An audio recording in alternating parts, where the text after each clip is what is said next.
That's Retro Fandango. That's Retro Fandango.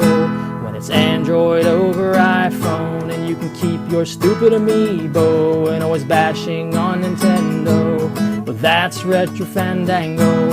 That's Retro Fandango. Thanks, Retro Fandango. Wow! Hello, everyone. Welcome to Retro Fandango, episode number 244. I'm here and Richard's here. Actually, we wouldn't have a show if both of us weren't here. I'm not doing a show without Richard. Those days are over. Did we ever do that? I think I definitely done a show without you. And I'm pretty sure you did right? And you, I'm pretty sure you did a show without me. At least one. Yeah. Okay, we did a couple of those. Yeah. Because for some reason we felt like we needed to keep on a schedule or something like that. Like that was so important. It was amazing. Back in the early Fandango days, what I thought was important. I was running the show like I was Howard Stern, you know. I was getting paid like, I don't know, $40 million to do this show. I got to fix my we put a lot of time and effort into it, and then we realized, nobody's listening to this. Yeah, so like why put all the effort into it? So for the people who stuck around, that's who we do the show for. If you're still listening, this is who we're doing the show for. Eventually I'll get my headphones right. There we go. Now they're beautiful. No, they're still weird. Are you just trying to balance them out, or are you just trying to... Yeah. Well, I'm trying to like get them to feel right. Well, they don't feel right for one. Yeah. Okay. I say they're good. Good enough. Anyways, again, something not important. It's kind of what we do. Yeah. Something not important. Oh, that should have been the title of this episode. Something not important. The podcast. The Something Not Important podcast. I think that title is almost ripping somebody off now. Yeah, I think so. Yeah. Oh well. Anyways, I haven't talked to you in a little while. How are you doing? I'm okay. I don't remember what we talked about last time, but I know it was 3 weeks ago. So I got that. Yeah, it was definitely 3 weeks ago. I just, the only bookmark I have from last episode is what movie I talked to you last about on my diary on Letterboxd. So that's what I just know. I told you about that movie, and that's where I stopped. That's the only.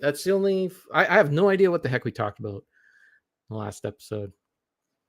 Well, the trailer. What we talked about this time is his black T-shirt party. That's right. It might be the first time we've ever worn the same thing.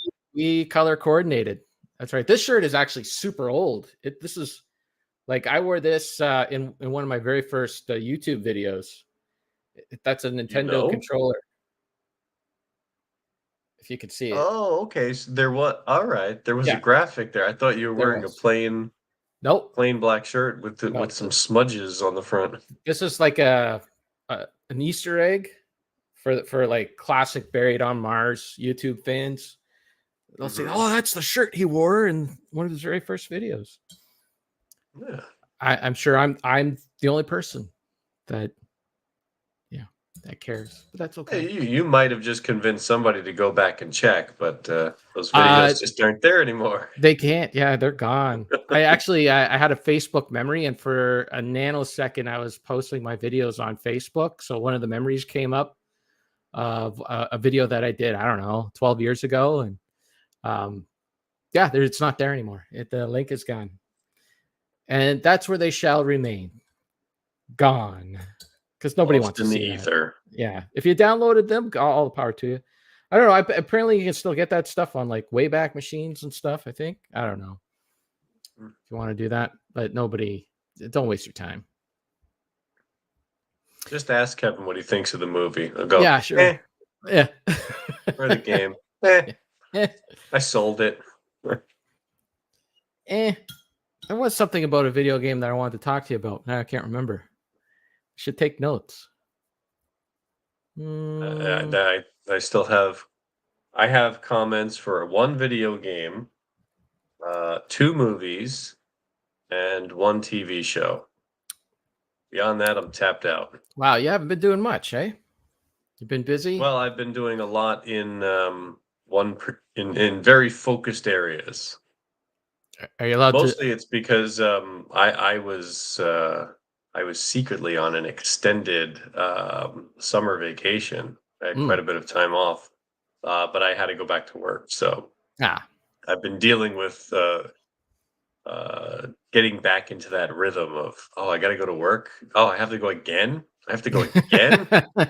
Oh, geez. It's not just one and done. No, I wish. Yeah. Well, I can't complain about my job right now. Hmm. Just looking after this house, making sure that everything's Keeping good. kids off the lawn. You got a Yeah. lot of kids in your neighborhood? Yeah, we do, but they tend to stay off our lawn. They're playing basketball and stuff like that. The kids in this I neighborhood, gotta say, kids ah, nowadays probably don't even go out on lawns. Everything involve a screen these days. well, if you go to our community Facebook page, there are plenty of people here there that are complaining what the kids are doing in the neighborhood. Just our section, it seems to be decent. Knock on all sorts of kinds of wood. Mhm. So, yeah. Well, I'm really glad when I visit my mom because she moved into one of those like they call them active adult communities.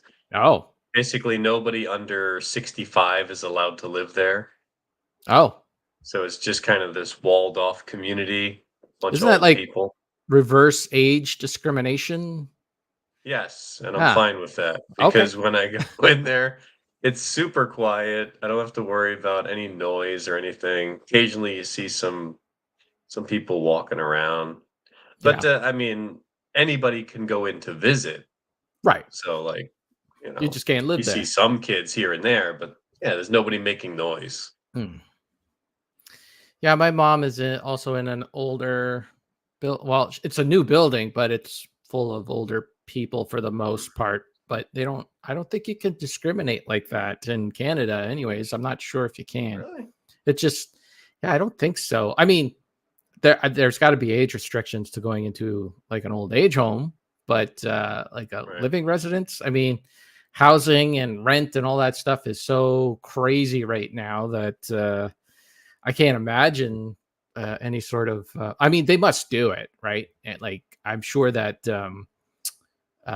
landlords and that have some sort of rule, but it's not written down anywhere where they can get in trouble for discriminating or anything like that. Well, I know they have that here because when I first showed up in this country and we were looking for places, I was told many times, like, "Ah, no, we don't rent to foreigners. You can't Oh, live here." well, And then the American part of my brain was like, "What? You can't do that. You know, I'm gonna yeah, call a lawyer." And my wife's like, "Nah, they could just do whatever they want here."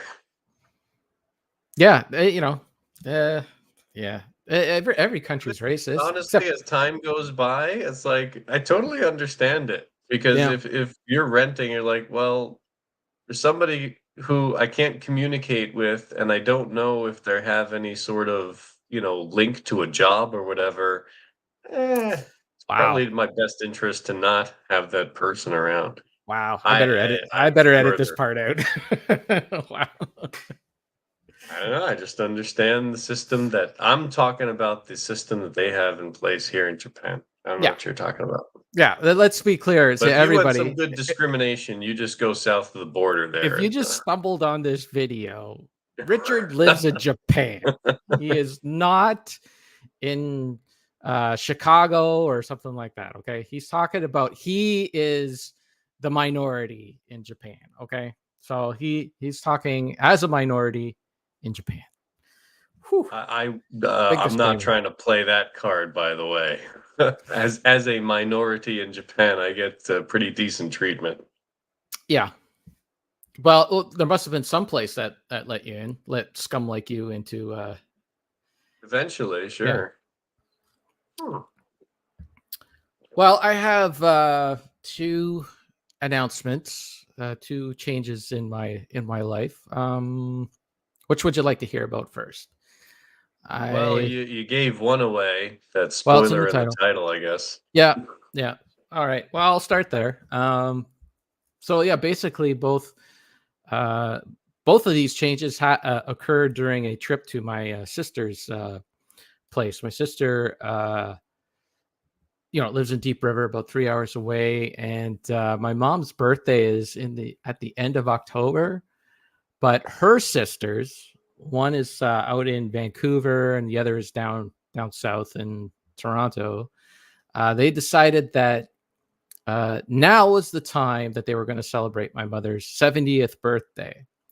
So they decided to come in the middle of the week to visit my mom, and my sister was going to have to put on all this stuff and all that. And Sarah and I, we put on our capes and we went over there to Deep River to help her out. Sarah took some vacation, so it wasn't all on her. And once again, I've been on 3 road trips this summer, or this year, really. 3 road trips, and every single time I've gone on these road trips, I have had stomach issues, like really bad stomach issues. Like, I'm not sure if I'm going to make it home. I'm not sure I'm going to make it back to the hotel. I'm not sure I'm going to whatever my home base is. I'm not sure if I'm going to make it. And meaning you're not going to make it without making a mess everywhere, right?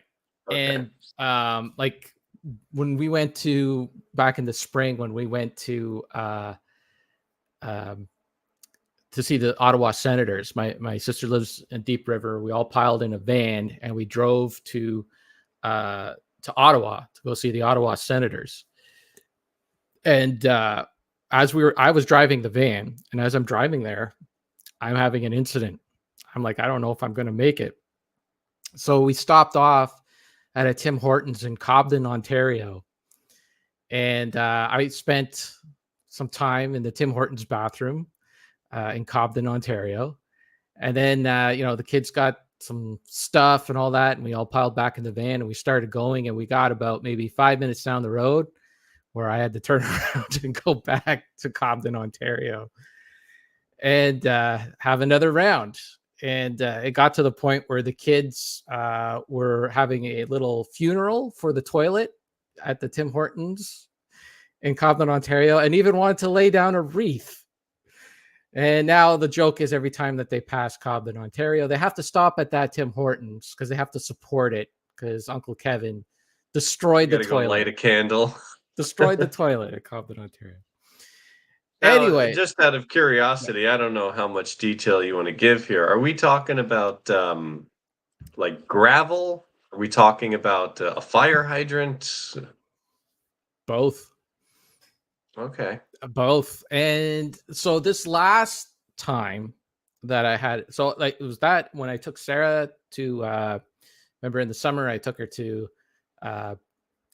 Berlin, Ontario, Paris, Ontario, and London, Ontario. Yeah. Okay. I had an incident there in London, Ontario. We went to a place called Spaghetti Eddie's, where they give you just this big trough of spaghetti, and I enjoyed it. And to be fair, that sounds like trouble. Spaghetti Eddie's. It's really good. It's like one of those little hole in the wall restaurants. It's actually in the basement of this really super old building, and you go down there and it's all dark, and they don't have like padding on any of the seats. It's all just wood. It feels like you're going down into Cheers, but they serve spaghetti instead of drinks. Well, you can get drinks. Sure, there. It's spaghetti. It wasn't SpaghettiOs out of a can. No. This is no. They know what they're doing there. No. Okay. But on my way home, I almost didn't make it. I had to race to that to our hotel room, to the point where I was running down the hall to get to our hotel. And our hotel room had to be all the way at the end of the hall.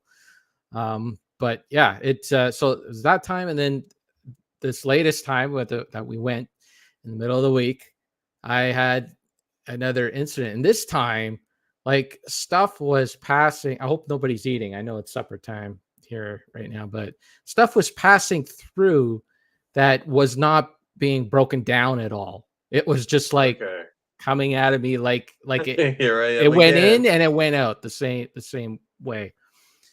So I started You talking to sure your problem isn't you're not chewing enough? Are you just swallowing? maybe, I don't know. I don't know. Um, it was I don't want to get into too much detail. So, anyways, unless you like, do you really want me to get into specifics about what I saw? I think we can understand that. Okay, I think everybody's had a situation where you can easily identify, like, oh yeah, I remember eating that. right. Well, like this was like, when did I have that? I don't I don't remember. Oh, it was on there. It was on the pizza. Oh, okay.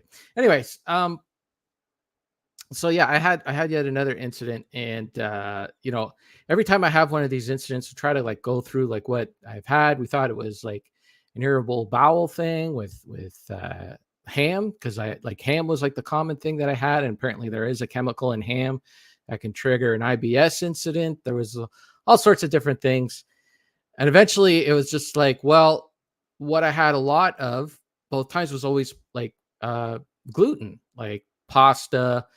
This time around, we Mhm. had bagels in for breakfast, which like one bagel is like the equivalent of like four slices of bread are in one bagel, because it's a really Oh, they're thick, dense, heavy. yeah. Yeah, it's a thick, heavy dough, right? Um, so that seems to have been the constant. And my mom had developed an allergy to gluten. She's been gluten free for about 10 years, and this was well 20 years, I guess, now, because this was the time where she was about the age that I am now, where she started, oh, hey, rocket sauce, sorry about them Brewers. That was it was a fun game to watch last night. That was good, but Brewers were 2 outs away from making it to the next round in the playoffs, and the Mets came back. Been very exciting first round of the baseball playoffs. Until you said Anyways, baseball, I had no idea what sport you were talking about. anyways, yeah, the Brewers. You've never heard of the Milwaukee Brewers? I'm sure I've heard of them, but it's like I've heard a name. I can't attach it to anything. They have a very fun logo. They have one of the most fun logos in all of baseball. If you look it up, it's like a baseball mitt, and the fingers part is the M, and then the mitt part is a B, and then it has a baseball right in the middle. It's cool. You should check it out. Okay. Anyways, where was I? What was I talking about? Um, Oh, and Bob Euchre. Bob That's right. Uecker? Yeah, they have Bob Euchre too. You remember Bob Euchre, right?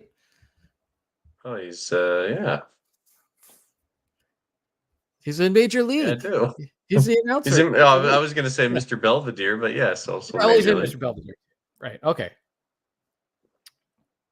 Anyways, the gluten was the common thing. My mom had developed an allergy as she got older too, and I'm like, well, maybe the same thing is happening to me. So I, Sarah wanted me to go to the doctor and see if I have Crohn's disease or colitis or celiac disease, all these diseases. I'm like, you know what? I'm just going to eliminate gluten from the diet for a month. I'm just going to go hardcore for a month, no gluten at all, and see what happens. So it's been just a week and a day so far. Like last Thursday, I think I went. That's when I started, and zero incidences, nothing at all. Hmm. Even my intestines feel as if they've shrunken like to half size. I was so bloated all the time, and I didn't even realize it. I just thought I ate too much or whatever, right? I Mhm. was always just like really, just bloated down there. And heartburn.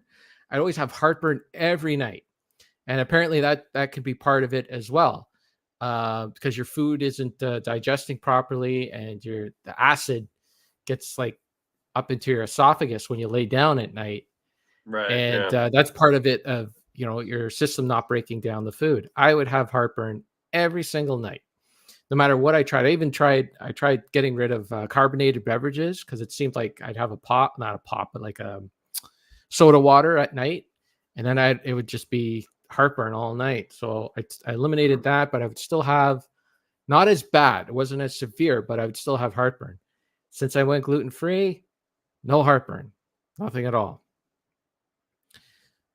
And yeah, apparently like brain fog can be a part of it as well. And I always just thought I was stupid, but apparently like gluten can cause brain fog. So apparently I'm really smart. I just can't digest gluten. Who knew? I didn't know. Did you know that? Exactly. Do you get the gluten out of the product? Out of the product? Okay, so well, Well, what you do? you got bread, right? There's Yes, gluten in bread. right. How do you make bread without gluten? How do you rip that out of there? I don't know. I really don't know.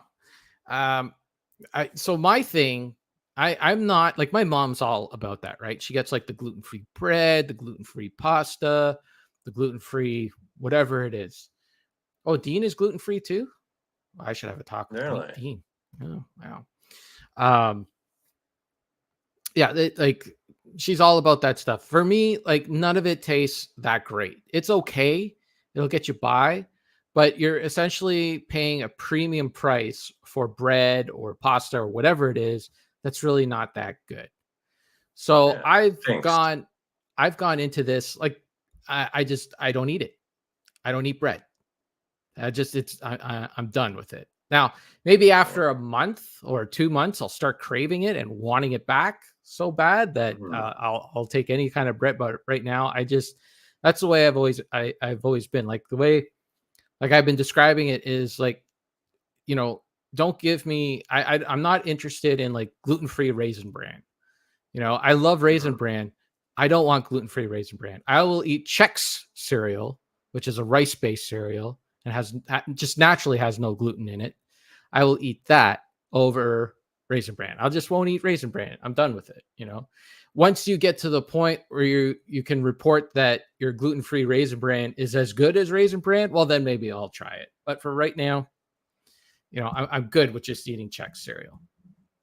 Yeah, I totally understand because I've had, over the years, of course, you have something that's like, I don't know, like a soy-based food Yep. that says Yeah. like, "Oh, it's Vegan. just like a hamburger," and Yeah. then they try to market it as a hamburger. It's like, just call it what it is. Just say Yeah. it's a soy burger or blob of goo Yeah. instead of trying to pass it off as something it's not. Because they no, they never taste the same. Yeah, I'm not interested in playing that game. It's just not my thing. Hey, we're getting Hey, people now. Look at hey, this. Deke. Sorry, you missed the whole gluten-free talk. You'll have to rewind it.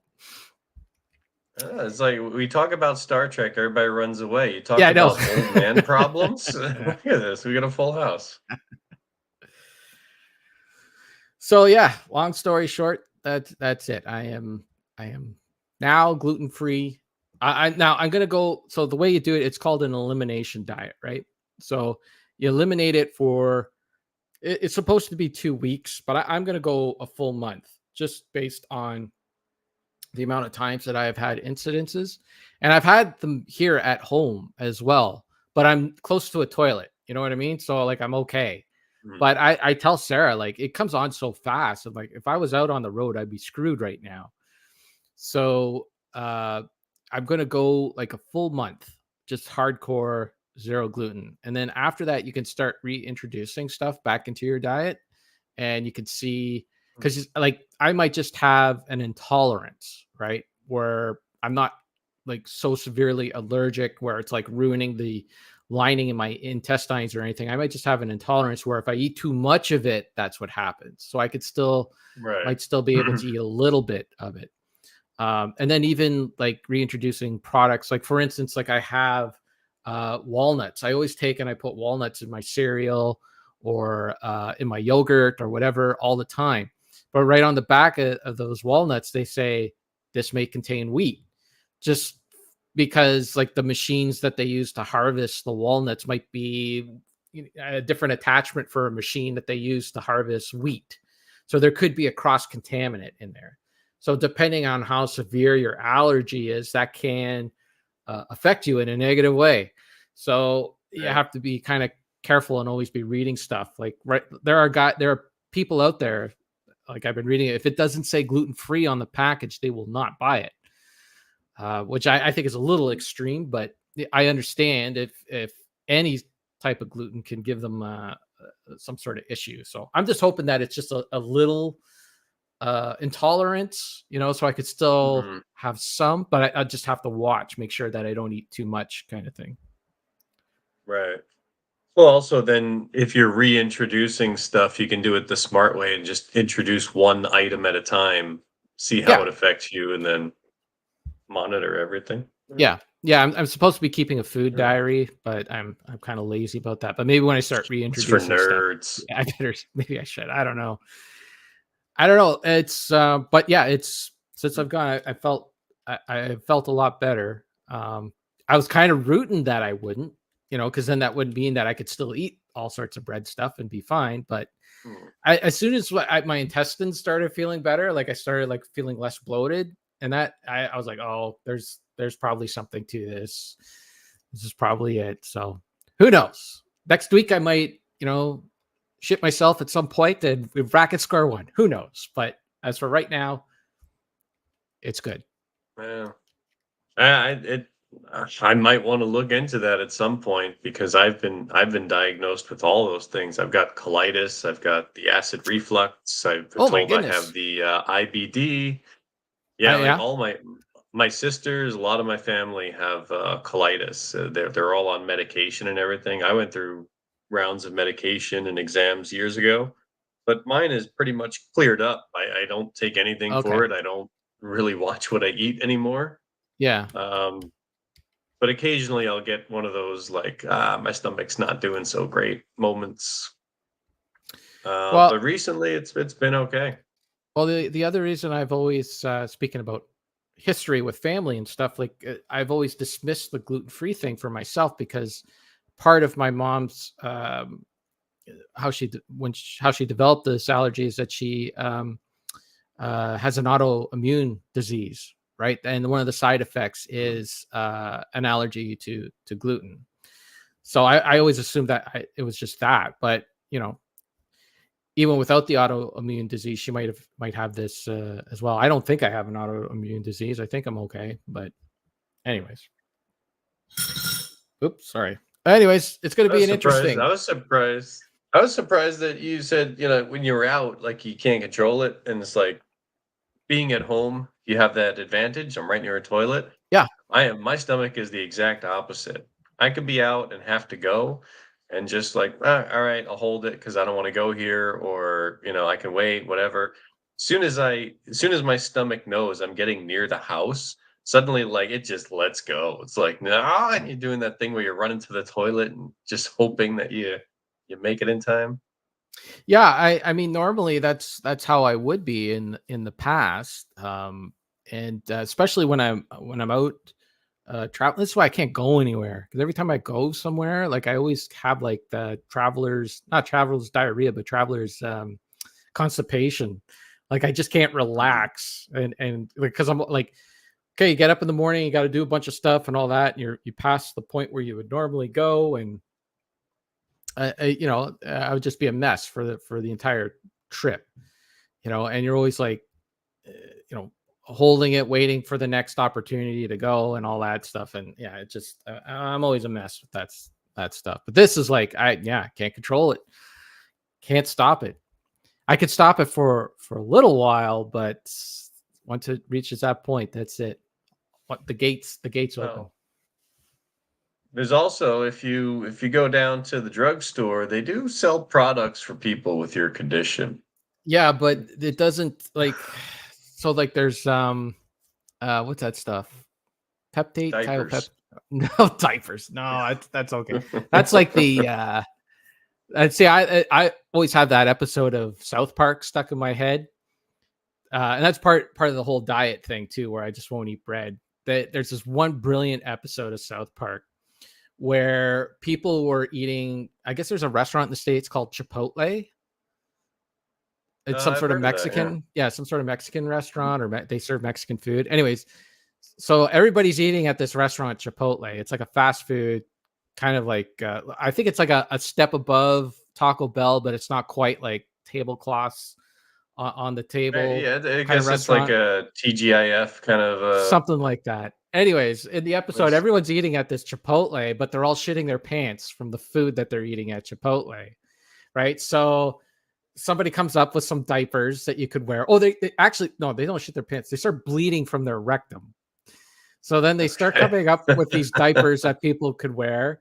And then they came up with this other drug that you could take that will stop your ass from bleeding after you eat at Chipotle. So you could eat Chipotle and not have a bleeding ass rectum. This is a great episode. And Cartman is like, oh man, this pill is awesome. This is so cool. I could do this and all that. And the other guys are like, why don't you just stop eating at Chipotle? If it's like affecting your body that badly, maybe the thing to do is not go there. And he was like, what? I don't understand. I can eat it and my ass won't bleed. This is great.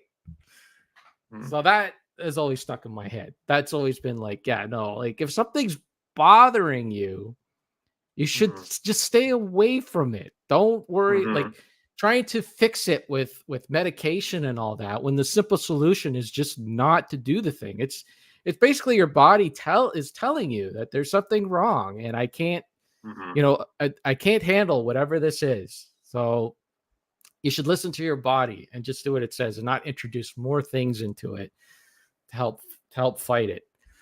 And besides, like for that problem, like it's always whatever medication you could take, it's always after. Like you've had the runs, it's all done. It's pretty much out of you. Now you're going to take something that's after the fact. You can't take it ahead of time. Imodium, that's the stuff I'm more thinking of. Imodium.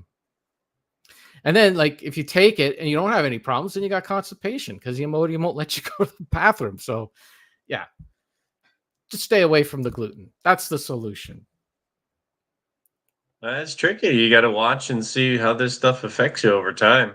I mean, when we were kids, we ate everything. We didn't have any sort of allergies or whatever. But then, I don't know, 10, 20 years ago, whatever, my sister started getting like bumps and swelling and everything every time she ate an apple.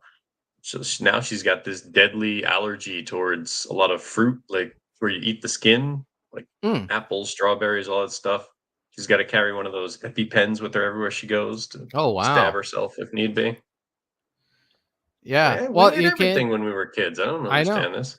Well, you can develop allergies over time as your body Yeah. gets older. It doesn't digest things as well, and also like eating gluten can like ruin or harm part of your intestines, and over time it's just like I can't, like it just like it might be okay for a while, and then it's like over time it's just like, no, I can't do this anymore, and it just stops. And I think that's what happened to me. It just stopped and everything just came out of me. It can now after you stop eating it, it can repair itself over time. But Sauce says it's all because they all started to tell us to eat healthy. That's what messed us all up. So we It's just a started. conspiracy, Yeah. man. They want to Yeah. sell their gluten-free, man. Listen, I know what those guys eat in Wisconsin. It's just cheese. Anything with cheese. Just great logs of cheese with some flavors on them. Put a little sauce on that. Yeah.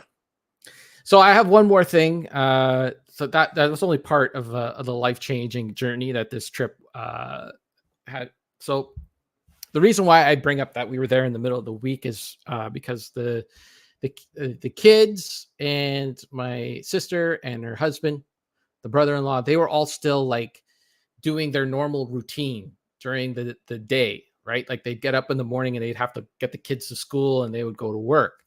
So this left Sarah and I to our own devices in their house, where we can like snoop through their things and try on their clothes and all the stuff you do when you're staying at a person's house and they leave, right? So one of the things I like to do whenever I'm in my sister's house alone is go down into the basement and pull out her acoustic guitar, because I know that nobody ever plays the goddamn thing. And I know it needs a little TLC and a tuning and all that stuff. So I go grab her guitar and I tune it up. And so I get her guitar in the kitchen and I go to tune it and I go to get my app on my phone that I have a guitar tuner app on my phone, and then Hmm. I'm like, wait a minute, I don't have to do that. There's a piano right here because my sister plays the piano. So I tuned the guitar to the piano. And as I'm tuning the guitar to the piano, I'm looking at one of the kids is taking piano lessons. I think it's my niece, and she has like this sheet music right there. So I'm tuning in and I'm looking at the sheet music and I'm like, oh, that's what this key does. And that's what this key does. Next thing you know, I put the guitar down and I start tinkering away on the keyboard. I start playing the piano to this music. And I'm like, okay, I had enough of that. That's enough. And I go with like, what other songs are in here? Just looking, and I see that there is Frere Jacques. And we just finished watching the Star Trek The Next Generation episode where Captain Picard is zapped by a here's your Star Trek talk, by the way, Rocket Sauce. You weren't going to get away without any. He gets zapped by that alien probe, and he lives a lifetime, an alien's lifetime within the span of 20 minutes. Oh, You remember that the inner episode? light. You're right. And then he wakes up and he has all the memories of the life that he lived Yep. on this alien planet. And one of the things he learned was to play this little woodwind flute instrument kind of thing. And so we watched that. We saw that episode. Then we saw the episode a few episodes later where he has this. He meets up with this commander, this female commander who comes on the Enterprise. She works in like, I don't know, with rocks or something like that. I can't remember exactly. Or a stellar cartography. That's what it was. And he starts having a little relationship with her. And she finds out that he's playing this little, flute kind of thing. And he's like trying to play along to the music on the computer. And she's like, you got to play with, you really should play with other people, to start to expand your horizons. So, she brings over that little roll up keyboard, rolls it out there, and she starts playing. And, the classical music was a little too advanced for them. So they start playing Frere Jacques, because a little something simple. So I start playing that on the piano, and I got all that episode in my head. And I start doing like, instead of doing the low G, I do the high G, just like Captain Picard does, and that's it. I got bitten by the bug. I'm like, I never understood the keyboard on a piano. I just never understood it. And I'm looking at it. It's like, I just unlocked the code. I get it now. I understand what the notes are trying to tell me and how it translates onto the keyboard. So that's it. The bug bit me. I'm all the way home. That's all I can think about is like, I want to learn how to play the piano. So I start looking up all, sort of YouTube videos and all that, where to start, what to do, and all this stuff. So eventually I just went to the local hawk shop here in town, and I bought a cheap little keyboard kind of thing just to get me started, because I don't want to go too crazy to start. I've done that too many times. And I found a set of instruction videos on YouTube done by this very nice lady who actually, teaches you how to read sheet music and how to apply the melody and how to like do all the finger exercises and that. And she does it in a very interesting, well, at least it is to me, an engaging way. And because I kind of want to do this the right way. Like I want to learn the basics before I start to fly too much, because I pretty much feel like I screwed up with the guitar. That's what I did with the guitar. I just learned like whatever chords, basic chords I could learn, and then I would just like start ripping into songs, right? And I would start playing Jimi Hendrix and AC/DC and Cream and all that stuff.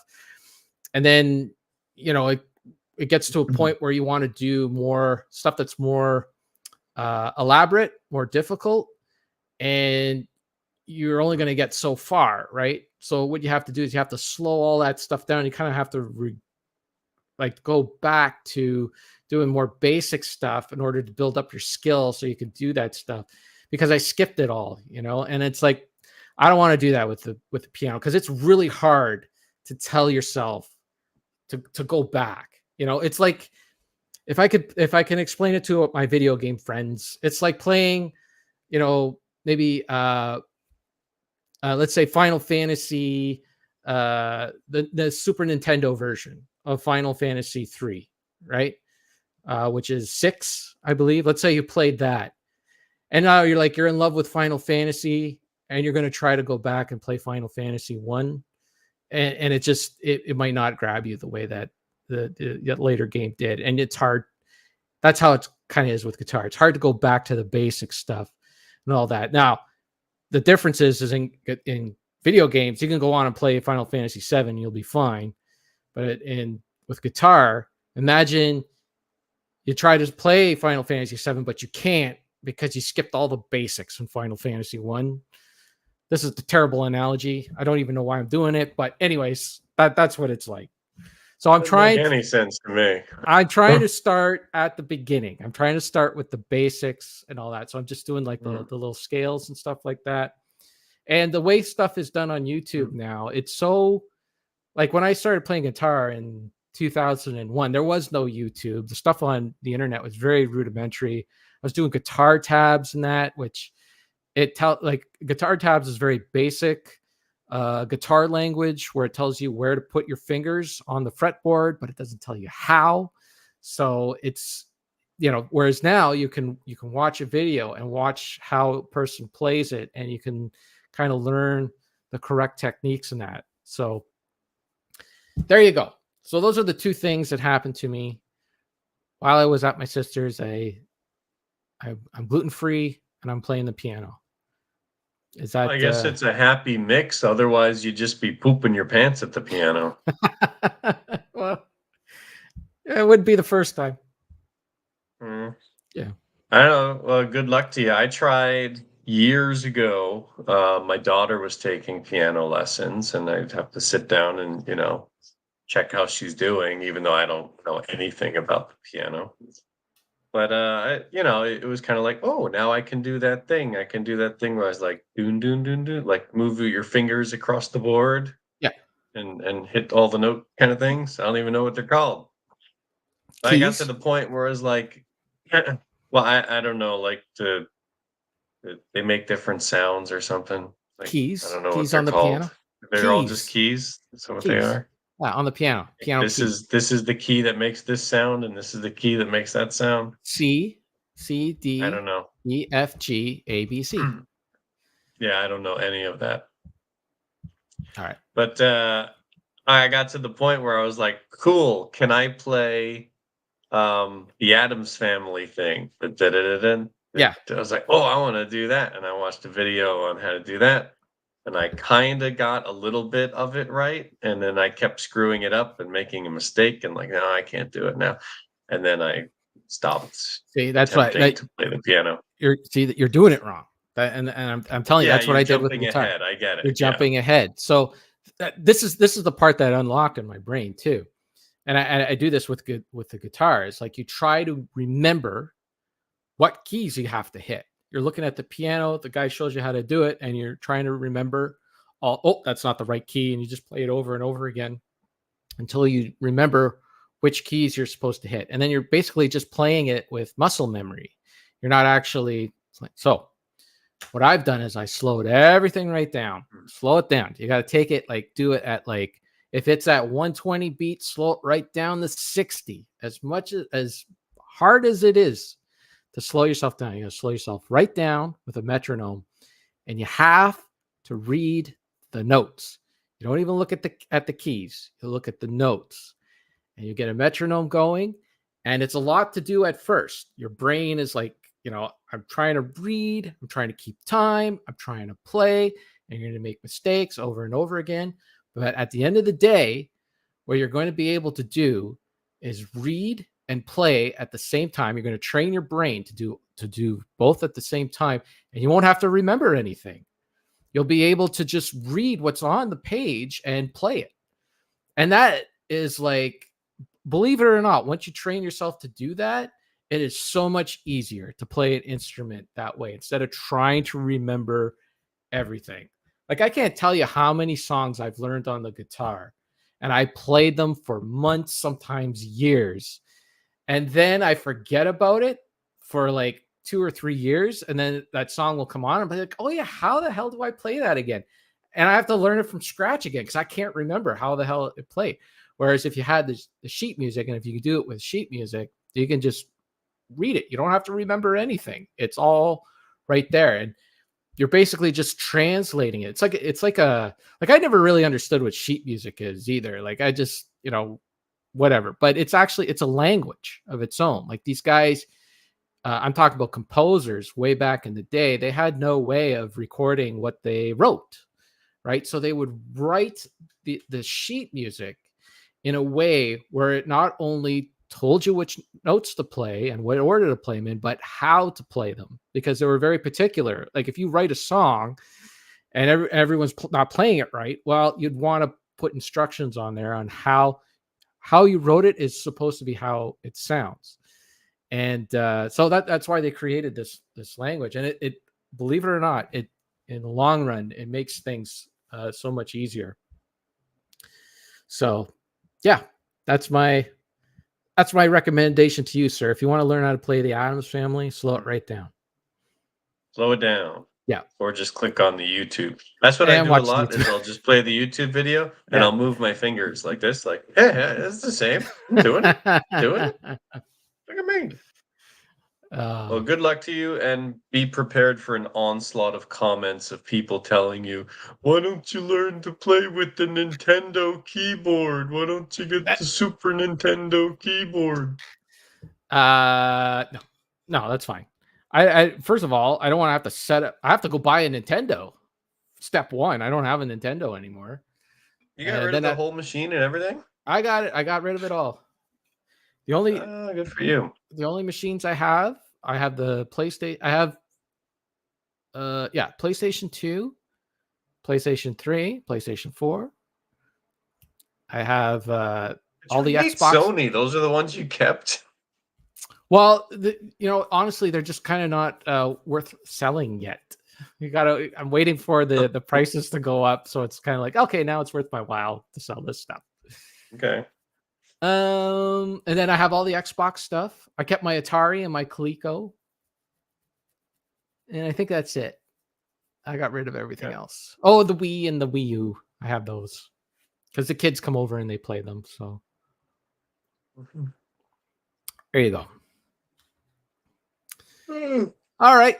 Now that I've are you waking up now with all my stories? Well, I just need a stretch. Yeah.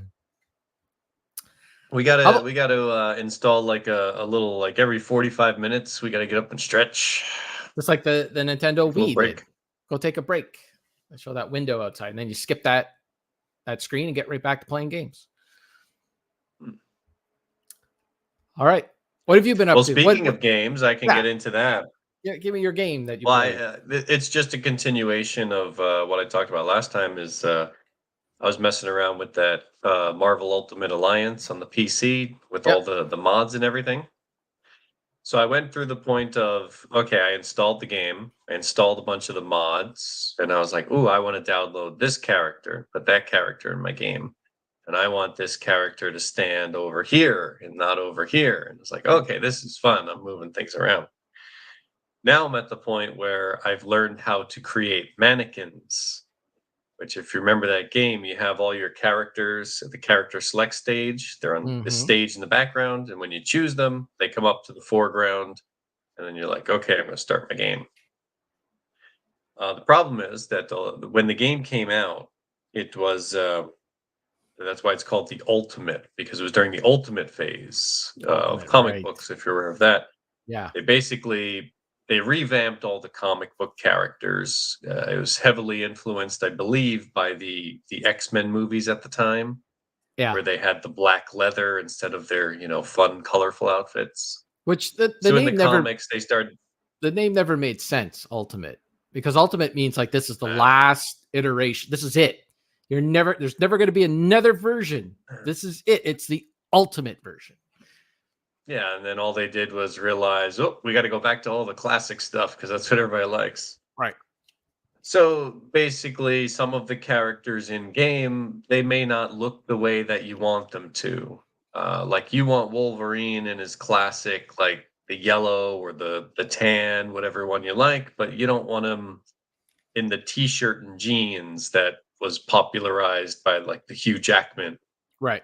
So when you select Wolverine, you can put him in those costumes, you can change him, But when you deselect him, he goes back to the back of the stage and he's there in the t-shirt and jeans. Like, I don't want that.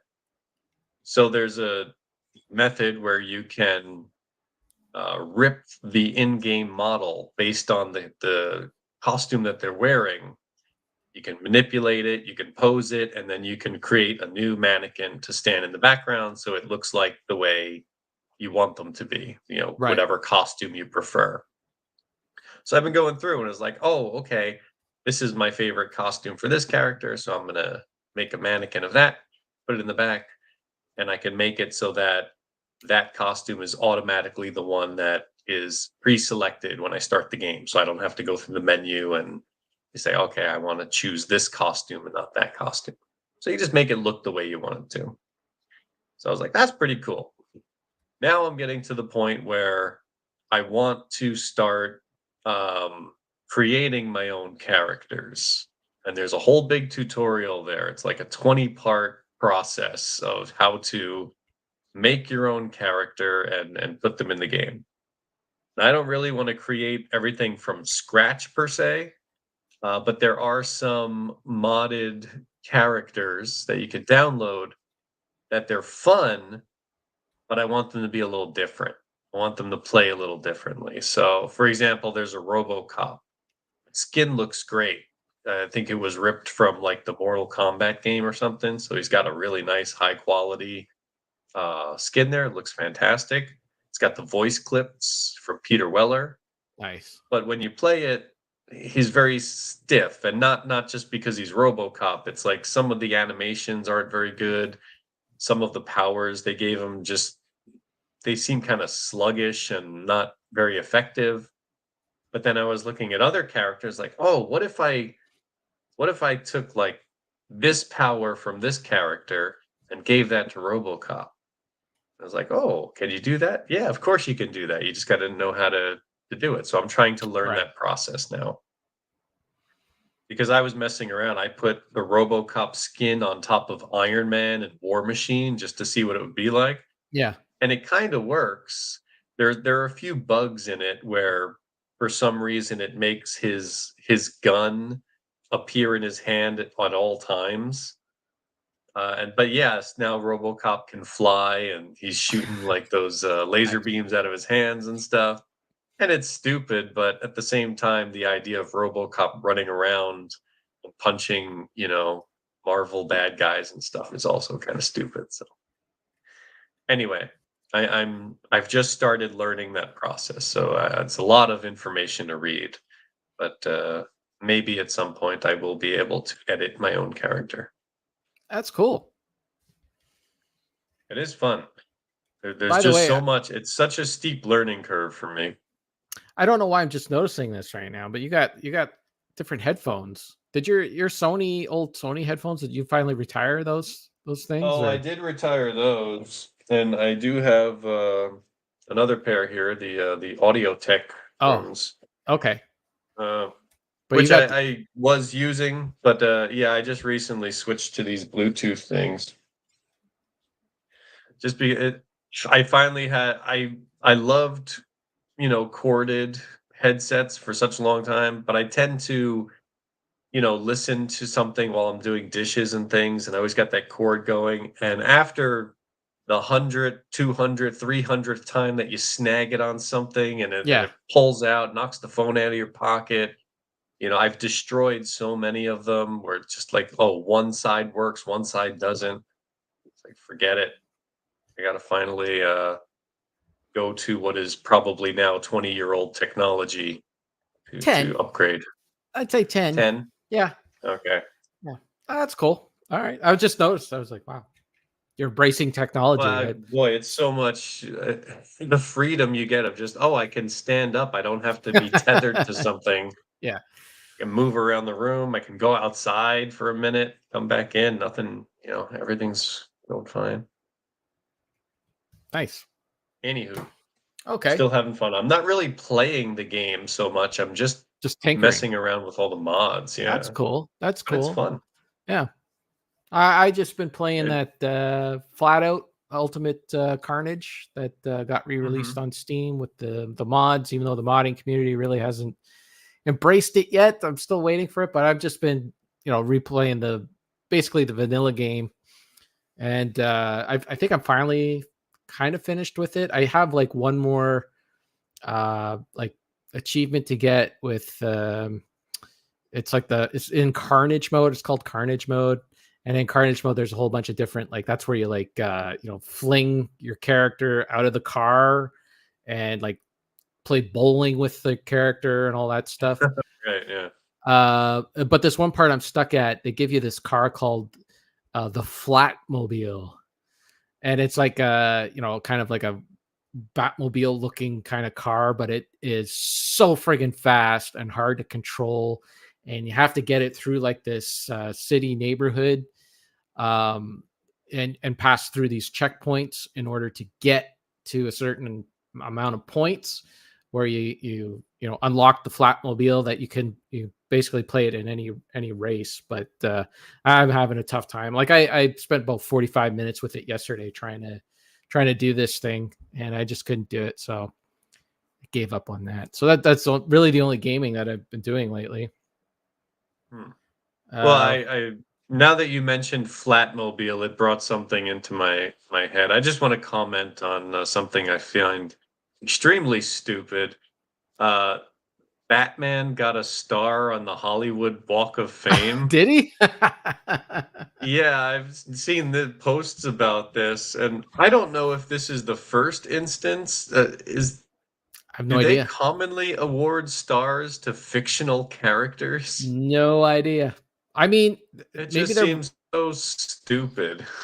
maybe they're running out of celebrities to hook into that thing. Because if you ever heard Howard Stern talk about the Hollywood Walk of Fame, the star themselves has to pay for it. Like, Right, I've heard that. You get the honor of being elected to be put on the Hollywood Walk of Fame, but then you have to pay for the upkeep of the Walk of Fame. You all pay into a pot, and they basically keep the thing pristine. But yeah, if you don't pay, like, it's kind of weird. It's like, yeah, you're selected to be in this, now you got like a monthly fee that you have to pay. Like, I don't know, it is kind of weird. Yeah, Rocket Sauce says Mickey Mouse is on there. There you go. Look, I understand if you want to celebrate these actors, directors, writers, whoever they are, like, go for it. Absolutely, if that's what you want to do. But to mix in fictional characters, well, it's a way to get Disney to throw in some money every month into the Hollywood Walk of Fame. Because when you said they had to pay for it, immediately my brain went to, wait, who's paying for Batman? Oh, Warner Brothers is paying.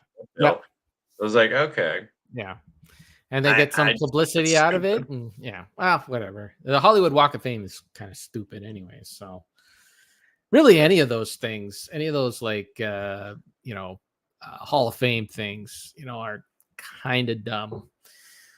Like Pete Rose. Yes, but if they want to go for it, at least I'd say have some consistency. You're either honoring the people or you're honoring the work. Like, pick a side. Yeah. Mixing in fictional characters there. I don't know. Well, okay. Well, that Sauce is defending that's this. the thing. Yeah, don't honor Batman. If you want to honor like Michael Keaton or Tim Burton or something, just I'm sure he's been offered. Give it to them. Yeah, I'm sure he's been offered to be on there if he isn't already. Sure. Anyways, by the way, another fun fact: I didn't see the Beetlejuice movie yet, but I did see a posting that Michael Keaton is 73 years old. He's up there. Yeah. Wow. Yeah. 73 does not look like 73 anymore. No. Well, especially if you got millions of dollars for the upkeep and maintenance and all that. Speaking of Hollywood, what movies have you been watching lately? Oh boy. Well, before I get to movies, I did finally complete my mission of watching all the Twilight Zones. Just the other day. It was a much slower process than I expected. I thought I'd be able to watch a few more per viewing session than I had, but it took me, 2.5, 3 months to get through all those. Totally enjoyed it though. Lots of great episodes. How many episodes are there? 156. Yeah. So it's like, And then the one season is hour-long episodes. So I guess you could say it's more like 170 something. right? Yeah. Okay. Factor it by half hours. Yeah. I guess we're doing a little 5 better season. than you because we're about 2 or 3 months. It's been taking us to watch Star Trek, and I think it's 176 episodes, and they're 45 minutes. So, anyways, Yeah. Well, I think you guys tend to get through those a lot faster than I do because you watched quite a few TV series for the years. But no, yeah, I enjoyed it. It was great. I got pretty good at identifying which episodes were written by Rod Serling, because he wrote the majority of them, but there were a few other writers that worked on the show. But I started to notice little things about his writing, little hallmarks. That was like, oh, okay, this is a Rod Serling episode, and I wait for the credits to come up. Like, yeah, myself a point. Did that. Sauce said he watched 3 episodes of The Twilight Zone on his trip to PRGE. Ooh, nice. What Do you remember episodes which were they? episodes? Yeah. Do you remember which episodes? Yeah, Tell me write it 'em was in the there. Shatner episode with the gremlin on the wing of the plane. That's a season 5 episode, I can tell you that. It's a And good one. I think we talked about this in the past. That was also directed by Richard Donner, who Right. directed quite a few of season 5, probably about 5 or 6 of them. And likewise, after I realized, oh, he directed a few of these, there were a couple times from looking at it, I'm like, I bet you this is a Richard Donner episode. And then I see his name come up. He had a very different visual style than most of the other directors, probably because he was like a young guy coming in, and he did a lot more creative camera movements and stuff. Where back then it was a lot of pretty standard static shots and things. Yeah. Also very comical. I'd say his younger directing style reminded me more of guy stuck in an abandoned town. That's called Where Is Everybody? It's the pilot episode. Get it right, Maybe Rocket Sauce. I'm guessing he watched the first 3 episodes. It was probably Where Is Everybody? One for the Angels. Not the Big Pitch. It's One for the Angels. It's got Ed Wynn. I think he's saying he watched The Big Pitch.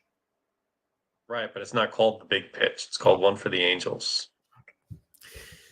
Okay. Richard Crenna's in that one also. Oh, Richard Crenna's great. Mm-hmm. Okay. So yeah, I finished up. It was great. Highly recommend it if anyone is curious. It's on our list. It's on our list. There's so many shows for us to get to, but I do have the Blu-rays for the Twilight Zone. So, fun fact! Of course, you know Shatner was in 2 of them. Yes, and Leonard Nimoy, of course. Can you tell me any other OG Star Trek alumni that appeared in the original Twilight Zone? Pretty sure DeForest Kelley was in 1. No. Okay. But there are 2 others. 2 others. 2 others. I think George Takei was in 1. Correct. He was in a pretty good episode. And the last one's hardest because the actor appears in Drunk Gunslinger. Yeah, you did watch the first 3 episodes. What was my clue? It's a good episode too. We're in the middle of a clue. Okay. It's by someone who is dead, and it was in one of the season 4 episodes, so it's a less common one to have seen. What do you mean by someone who is dead? It's by someone. The actor is dead. Well, almost everyone in Star Trek's dead. Well, Shatner, Takei, and Chekhov, they're still around. Yeah, I never know how to say his name, the actor's name, right. Walter Koenig. Koenig. That's how I say it. I don't know if it's right, but I think that's how I've heard it pronounced different ways. I never know if I'm getting it right. Well, I think he would have been too young to be in the Twilight Zone because he was like, I think like he looked like he didn't look like a monkey. He looked like one of the monkeys from the band, the Monkeys. and that's why that's how he got the gig, right? Was his haircut, and the monkeys were popular on television at the time, so they threw him in there. I don't think it was Nichelle Okay, well, Nichols. it's either Nichelle Nichols or Doohan. Oh, Jimmy Doohan was he in one? I was gonna say Jeffrey Hunter. I thought you were gonna throw me a curveball, and I was gonna say it was No, the it was original Pike. Scotty. It was Was Scotty. Scotty? Okay. Yeah, he was in one of the hour-long episodes, probably the best of the hour-long episodes. Unfortunately, he's only in it for one scene, just had a little bit part. Hmm. But he did use a device very similar to a transporter. Oh, really? The episode he's in has a few Star Trek-y things in it. It's one might say like, hey, maybe Gene Roddenberry saw this episode and got a few ideas. A Kind of lot like when of you watch Forbidden Planet. Yeah, a lot of the original series I feel is derivative of the Twilight Zone, like especially the Monster of the Week episodes. You know, Mhm. it feels very Twilight Zone, just the way the style and everything like that. That show was like hugely popular, so of course, naturally, it just happens in television where everyone tries to copy the styling a little bit. I So would say just about everything. There's so many episodes you watch, and then like I've seen movies that are basically the same idea. Did they just, did Child's Play come from the yeah, Living Doll oh episode? yeah, no, totally, totally, yeah. No, that show is There are a definitely lot of them way like ahead that. of its time. Yeah. And Uh, if anyone is just going to look around, I highly recommend all of the Jack Klugman episodes. He's fantastic in those. how many did he do? He probably did like one a season. Oh wow. Okay. Yeah, he did a bunch and they're all good. And boy, is he, I remember him so much as Oscar Madison as being Mm, like the gruff, loud guy, but he plays like timid and insecure so well. A lot of his yeah. episodes, he goes back and forth between those highs and lows, and he's fantastic. Cool. So I finished that, and then now I'm officially back on movies, and I'm doing a Leprechaun marathon. You poor bastard. I'm too deep, and boy, they're horrible. They're just Yeah. awful movies. Yeah. Did you I mean, was the bar high or what? I remember bits and pieces of the first one. Yeah. I had vivid lines and things in my head. It's like, okay, yeah, I remember that. But wow, so much of the movie is just it's cheap. It was done super quick. I think there's a little documentary thing after each movie. I guess. So I was watching those, and they said the second one was done in like I think they shot it in like 3 weeks, and Oh they wow. basically start to finish. They got the movie out and done, shot done in like 6 months. So they were just rushing through these things. They look cheap. The acting's terrible. It just kind of jumps around. There's no continuity of like what the leprechaun's powers are or anything.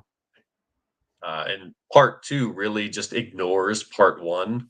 I Of was like, course. oh, how is he going to come back? It's like, oh, He's just back. they're just doing a new story, and now he's got new powers, new weaknesses. Like, all right, whatever.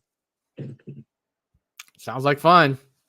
So I'm really looking forward to part four, which everyone knows is Leprechaun in Space. Ah, well that sounds like a winner to me. I mean, anytime, you get your antagonist in space, the Yes. ideas are just abundant in It those. takes a special kind of movie to achieve that status. Yeah. Okay, that's it. Those are All the right. okay. That's about it. Yeah. Okay, for me, well, television wise, Star Trek: The Next Generation. That's pretty much all I've been watching. Um, we did. I don't know if I talked to you about. We rewatched the Wrath of Khan because I finished the book. Okay. I just watched it again. Still holds up. Still a great movie. Sarah actually wanted to watch it. She saw me reading the book. M. Night Theatrical or director's cut? Director's cut. Yeah, Okay. because especially I wanted to see those few extra scenes, because in the book they are expanded upon greatly, like we talked about. And I want to see how much of that was in the, like, even in the extra scenes, and there's still not much. He does mention, though, Scotty does mention that kid that dies in the movie is his nephew. I don't think that's in the theatrical cut, but it is in the extended edition. But still, Saavik being half Romulan and all that, that's never mentioned in the movie. So with the M. Night Shyamalan movies, Yes. I've been carrying on with that. So we got to watch The Happening. Have you ever seen The Happening? No. I've heard that is considered maybe his worst film, or just a really, really bad film overall.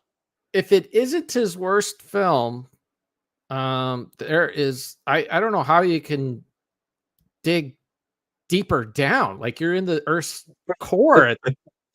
it is mind bogglingly. I haven't talked to you about this, right? Okay. It is mind boggling how weird it is, because it doesn't make any sense. So the start of the movie, how do I explain this? Okay. I look, the movie's old. Should so I I'm just watch it? I'm gonna spoil it. Okay. I don't spoil it, because I'm very curious to go through his films again. Okay. I'm not gonna, well, it just doesn't make sense. The movie just doesn't make sense. And the movie was so bad and so poorly received that he tried, after the movie came out and all this reception was bad, he tried to say that the movie was a comedy, which made no sense, because all the marketing for the film, including marketing that he was in, was playing up to the fact that this was M. Night Shyamalan's first R-rated film. So you were going to see stuff that was going to blow your mind. He could do stuff that he couldn't do before in the previous films, and there is some graphic violence in it, but it does not make any sense. This led Sarah and I, after watching this movie, we kind of went on a little offshoot. We went into like a Mark Wahlberg exploration, because I've never really watched Mark Wahlberg in movies before. I mean, I've seen Boogie Nights and I didn't like it, and I don't remember him in it at all. I watched it mostly for Burt Reynolds, and Burt Reynolds, I don't know. I know Burt Reynolds, I think he got an Oscar, or at least an Oscar nom for that movie. Yes. Sorry. Side note, totally forgot. Your boy Burt Reynolds is in the final season, the final episode of season 4 of The Twilight Zone. I know he did a Twilight Zone episode. I did not know it was the finale for season 4. Yes. But yeah. So if you want to jump straight to it, he's in there, and he does a Marlon Brando impression. He did do that early on in his career, because he looked a lot like a young Marlon Brando. I read something like that. They said a lot of times he had trouble getting work because they thought he was just kind of aping off of Brando. And that's part of the reason why he would adopt the mustache, because he was trying to separate himself from Brando. Anyways, what the heck was I talking about? Oh yeah, so we went on a little Mark Wahlberg offshoot kind of thing, because I've been doing this thing where I've been posting like the 4 movies that I've watched on Letterboxd, right? Because it gives you like that nice little graphic. So I would just like cut it and clip it. So I was like, after we watched The Happening, I'm like, wouldn't it be funny if I took like the 4, like made my 4 movies all Mark Wahlberg movies? That'd be a funny little thing to do. And I couldn't do it. we got the 3 and we had to stop. So Mark Wahlberg was so bad in The Happening. Like, his acting was, if you want to call it acting, was just really horrible. Like, I couldn't even, like, there's a scene where he is like, I can't, it's going to spoil it, so I can't say it. Anyways, his acting was so bad. I'm like, is this guy really that bad? Because he has been in major blockbuster films. And like I said, I remember him in Boogie Night, or I remember the movie, not like in the movie Boogie Nights, but I don't remember him in it. And I remember him in The Departed, and I remember he was good in that, but I'm not sure how much of that was like, because that movie took place in Boston where he's from, right? So he was just kind of like naturally projecting his Boston accent, and he was playing off a lot from Jack Nicholson. So I'm like, can this guy be that bad? So I went on like a few message boards and all that, and they're all like, yeah, no, Mark Wahlberg's really terrible. I'm like, this guy can't be. Like, I have to see for myself. So on my HD DVD collection, I had 2 Mark Wahlberg movies. So I watched The Shooter, which is a really dumb movie that doesn't make any sense. He is a sniper in the army in the past, like it's flashback, right? Every movie goes to flashback. You can't tell a linear story anymore. So he goes the flashback. He goes. He's a sniper guy, and he's like one of the best sniper guys, and he does sniping things. That's what he does, sniping. And then he realizes, like, I don't want to be in the army anymore because it's too crazy. So he does the cliche thing where he goes off into the woods. He gets himself a little dog, and he wants to be a recluse. He doesn't want to do any more sniping. Well, this secret agency in the U.S., they're not the CIA, they're not the FBI, they're not the Air Force, they're not Space Force, they're nothing. They're like uber super secret agency in the government. They grab him. They're like, we need you because somebody is going to kill the president, and we don't know where or when he's going to strike. He is a sniper. The only better sniper in the world is you. We need to bring you over to the place where we think this sniping is going to happen, and we need you to tell us where he's going to shoot from, like where he's going to be. Like adding more security and all that doesn't make sense. You got to get this guy. So they bring him to this location, and Mark Wahlberg is like sitting in the building, and he's got like the binoculars, and he's like looking around, like where's the sniper going to be and all this stuff. And then all of a sudden, the guy beside the president gets shot. It's some priest or something like that gets shot, and everyone covers the president and all that.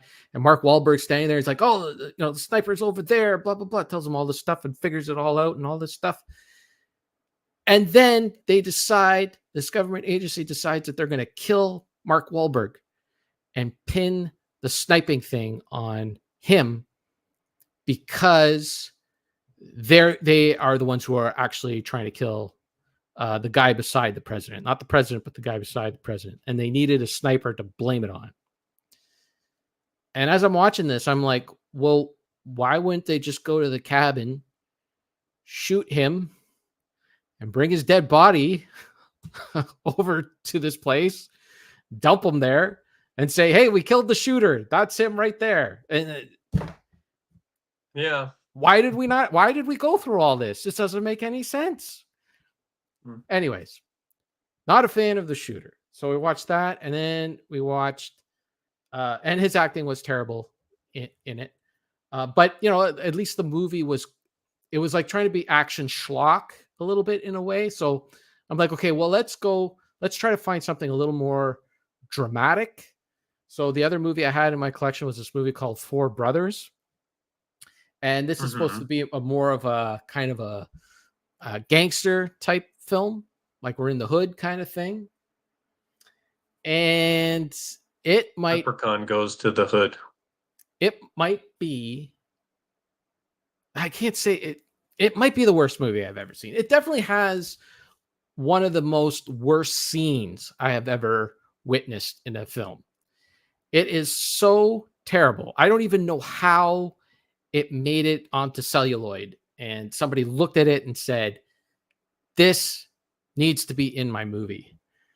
So they're four brothers. There's 2 white guys and 2 black guys that are brothers. They've all been adopted by the same woman. And she goes to a confectionery store. Do you have confectionery stores down in like a in candy Jersey? shop? corner store, convenience store. Oh, sure. Yeah. Yeah. In Northern I'd call it a Ontario, corner store. in Northern Ontario, we call them confectionery stores. So she is at a confectionery, and she gets shot by some guy who was trying to rob the confectionery. So now they come Was she back. wearing a white shirt? She might have been. She might have been.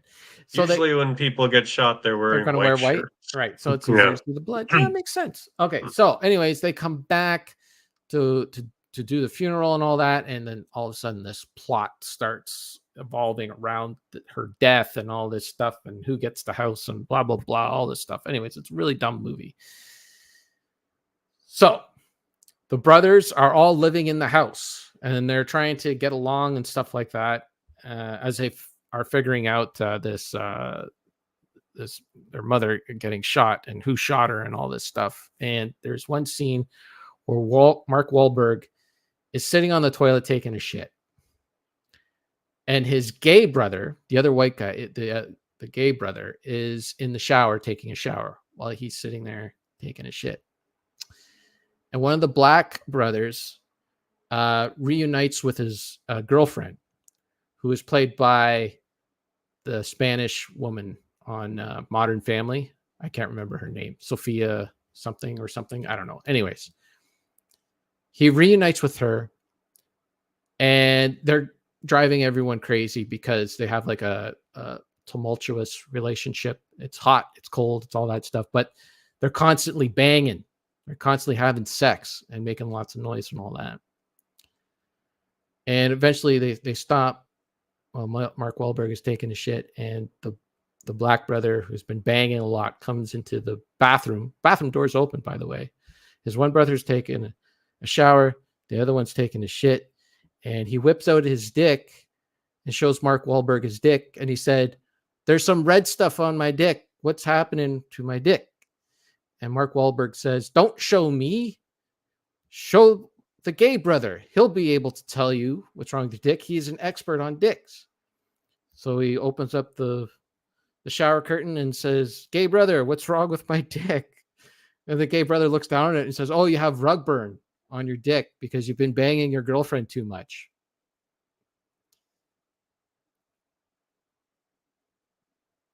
And Isn't that funny? Isn't that hilarious? That's it. then That I was it. I would have to say, honestly, End it depends on the execution. It depends on how it's done. I'm like, how? No. I don't think you can execute that well. I mean, I guess don't what think it they're can be. going for is, I hey, don't these think it can be. guys are close. No, what they were going, it was douchey. It just came off as really douchey. Like they were uber like overcompensating for micro penis. Like it was constantly like, we're so cool. We bang chicks. We take a shit with the door open. We're comfortable with our gay brother. It was just Well, that's the other way of, so I don't bad. know who the filmmaker was or anything, but it could just be that this is awesome. It's so cool, breaking new ground here. The director was John Singleton, and he just passed away like a couple years ago during the whole COVID thing. And like, he's a black director. He's supposed to be like, groundbreaking black director. I don't know what his other films are like, but this was like, they were trying to go with like a Fast and the Furious kind of vibe to it. And I don't know, everything came off as really super douchey. I did not appreciate it at all. I haven't seen it. I have seen the only Marky Mark movies I know I've seen. I saw the Planet of the Apes, the Tim Burton one. Yeah, I haven't seen that. Years ago. And I saw one Transformers movie that he was in, and I can't tell you anything about it, except that I think he had a sword. Yeah, I was looking at like what movies I have that he's in, and he is in the first Transformers movie, but I don't remember him in it at all. Apparently, the first one. I don't. It was on some list of movies that he's in, and I'm like, I don't remember him in it at all.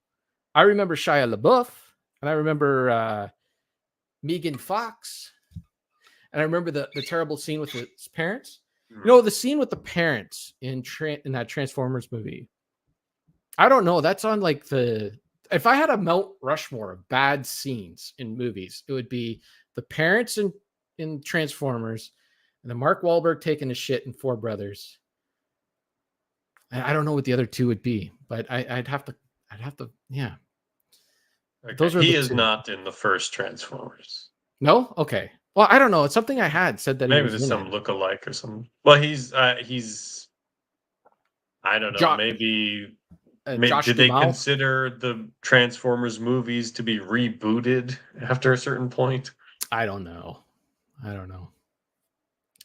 Anyways, I spent way too much time talking about that stupid movie, but anyway. Okay.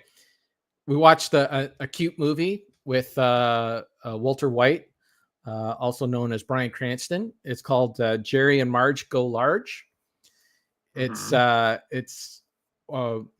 Cranston and Annette Bening, and they play this older couple. He just retired, and he's kind of bored. And he's one of those guys. He's like really good with numbers, and he figures out cooking meth. He figures out a way to abuse the lottery, and it's loosely based on a true story. But it is very entertaining, cute film. Rainn Wilson is also in it, and Larry Wilmore from the Larry Wilmore Show, and yeah, it's a really fun movie. I highly recommend it if you want something light that's not going to bore you too much. It's just going to be a nice light little snack of a comedy. Like you had a long day and you just want something that's just going to like pass the time away kind of thing. It was really good, really well done. And the other movie I wanted to talk about was I did watch After Earth, the Will Smith M. Night Shyamalan film, but I'm going to say that one. I got to save that for the next one, because the other movie I watched was Rebel Ridge. So Rebel Ridge, it's just a new movie, came out this month. It was on it just came out on Netflix. It is directed by that I don't know how to say his name, Jeremy Saw-here. Anyways, he's the guy who directed Blue Ruin and Green Room. Okay. Kind of disappointed that he didn't stick with the color scheme. He could have called this Red Ridge, but he went with Rebel Ridge for some reason. Anyways, great movie. It takes place. It's basically the best way to describe it is like imagine First Blood, but way more intense and more intense. dramatic. Yeah, dramatic. Not as like First Blood is a great action thriller. This one leans heavily into like how his movies are, right? It leans more heavily into the suspense and thriller stuff. Out of the three movies that I've seen that he has done, I know he's done a movie before Blue Ruin, but I've been told it's not that great. But out of Blue Ruin, Green Room, and Rebel Ridge, I would say that this is probably the weakest one out of the three, but it's not a weak movie. It's really enjoyable. I don't want to give away too much because it is a brand new film, but just that I highly recommend it. And yeah, it's good. Okay. So yeah, those are all the movies. Like I said, I'll do After Earth later. Okay, can I get through this quick? Let's just a quick question. The After Earth, is that because you need a lot of time to go over it? Or I really want to talk about this instead. So okay. My other thing that I've been doing is so I challenged myself. First Blood. Does this mean we can talk about Stallone and Tulsa King? Yeah, you know what? That's when that show is done. I definitely want to watch it because I keep getting ads for that show. Okay, so we talked a little bit about Burt Reynolds. My other challenge that I've been trying to do this year is I've been trying trying to get through 25 books this year. And I kind of slacked off a bit. And right now I'm at a point where basically I have to read a book every week for the rest of the year to get to my goal of 25. Which these That's quite goals, ambitious. I mean, these goals are good in a way, but they're also bad because now I'm like searching for short books to read so I could like. Well, I mean, if you didn't also tack on, I'm gonna learn the Yeah, piano I and I'm know. gonna do Yeah, this, I'm gonna do that. I know it. But anyways, I do like to read as well, so I'm trying to challenge myself to do this. So one of the books I read, it's Hal Needham's autobiography. If you know anything about Hal Needham, he was Burt Reynolds, one of Burt Reynolds' best friends. He is the inspiration. Hal Needham and Burt Reynolds' relationship together as actor, and Hal Needham was his stuntman. Basically, that relationship was the inspiration for Quentin Tarantino's "Once Upon a Time in Hollywood." Proof. I think that's the name of the movie. Was that Anyway, that? that Well, I thought you were latest movie talking that he about did. the. Okay, I haven't The, seen that one. I thought you were talking about the Kurt Russell stuntman in Death Proof. no. It was I forgot Kurt Russell was a Yeah, stuntman. the Once Upon a Time in America, The DiCaprio, Brad Pitt one. Yeah, that one. Yeah. Anyways, so Hal Needham, like maybe a year before he passed away, he came out with this autobiography, and I've been dying to read it, and I finally read it, and I got to say was a fantastic read, very interesting. Not only was he, Burt Reynolds stuntman, but he was a stuntman for a lot of other actors, some TV actors in that boomers would recognize. Like if you asked, Bill and Joe, those guys would remember it because they're old enough to remember like old shows like Gunsmoke and all that. So some of that went over my head a little bit because I am a little too young for it. But yeah, like he came up through television and then, finally just started doing feature films and all that. One of his first gigs was a movie with Billy Wilder. Billy Wilder is one of my favorite directors, if not my favorite director of all time. Billy Wilder directed, Some Like It Hot and Sunset Boulevard and all these great films. And one of the movies that he was doing was called The Spirit of St. Louis. And it was based on Charles Lindbergh, and it was starring Jimmy Stewart. And Charles Lindbergh was like, like an airplane. One of the guys that did all kinds of stunts with airplanes, like crossing over the Atlantic and all that stuff. People that hadn't done stuff, like he was a pioneer basically in aviation. But early on in his career, he would do airplane stunts. There used to be like airplane stunts were huge back before television came out and the airplane was like brand new. There'd be like groups that would tour from town to town, and they would put on an air show, and they would like stand on the wings of airplanes and all this crazy stuff, hang upside down from the bottom of an airplane. You would just sit there and watch these guys do these stunts. So that's how Charles Lindbergh started off. So early on in the film, they had to recreate a lot of the stunts that they had done. And one of Hal Needham's first jobs was to do one of these stunts, was to get. So basically, the way that they had planned it, they were going to.